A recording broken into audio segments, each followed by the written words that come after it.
ሁለተኛ ማሪያ ሶሎኪያቲስ በትክክለኛ ስሟ ማሪያ ሶሎኪዮቶ ከ1883 እስከ 1954 ግሪክ ውስጥ ባለ ፓናጊያ ፔፍኮቮኖጊያትሪስ ገዳም ትመራ ነበር። በዘመኑ የነበሩ መገናኛ ብዙሃን እናት ራስፑቲን የሚል ቅጽል ስም አውጥተውላትም ነበር። ይህች ሴት ወንጀሎቿ የሃይማኖት ስልጣን ተገን በማድረግ ከገንዘብ ማጭበርበርና ግድያ ጋር ያጣመሩ ነበሩ። ከመቶ በላይ የሚሆኑ ሰዎች ላይ በቸልተኝነት ለሞት በማድረስ ወንጀልም ለፍርድ ቀርባለች። እነዚህ ሞቶች የተከሰቱት ሰዎችን ነፃ የሳምባ ነቀርሳ ሕክምና እናቀርባለን በሚል ሰበብ ወደ ገዳሙ በመሳብ ነበር። ነገር ግን ሕክምናው ትክክለኛ ሳይሆን ፍጹም ከእውነት የራቀና ምንም አይነት የሕክምና ድጋፍ ሳይኖር በገዳሙ ከፍ ያለ ቦታ ላይ መቆየትን ብቻ ያካተተ ነበር። በጠቅላላው የተጎጂዎች ቁጥር ከ177 ሰዎች በላይም ነበር። ብዙዎቹ ሴቶች የነበሩ ሲሆን ገዳሙ ከተቀላቀሉ በኋላ ሀብታቸውን ለገዳሙ ለመለገስ እስኪስማሙ ድረስ ታሰቃያቸውም ነበር ተብሏል።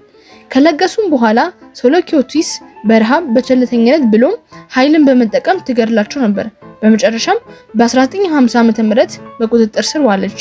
እስር ላይ እንዳለች በ71 ዓመቷ ህይወቷ አልፏል። ሶስተኛ ፔድሮ አሎንዞ ሎፔዝ በቅጽል ስሙ የአንዲስ ተራሮች ጭራቅ። ይህ ኮሎምቢያዊ በታሪክ ውስጥ ከታዩ ብዙ ሰዎችን ከገደሉ ሰዎች መካከል አንዱ ነው።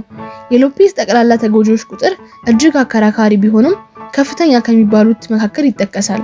ሎፔዝ በጠቅላላው ከ300 ሰዎች በላይ እንደገደለ ተነግሯል።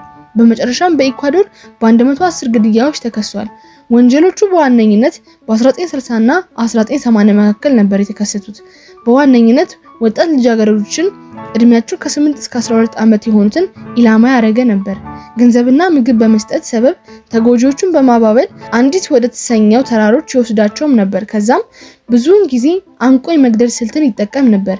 እጅግ አስገራሚ የሚያደርገው በ1980 ዓ.ም ተይዞ ለፍርድ በቀረበበት ጊዜ በሰዓቱ በነበረው የኮሎምቢያ ሕግ መሰረት የ16 ዓመት እስራት ብቻ ተፈርዶበት ለ14 ዓመታት ከታሰረ በኋላ በመልካም ስነ ምግባር ተለቋል።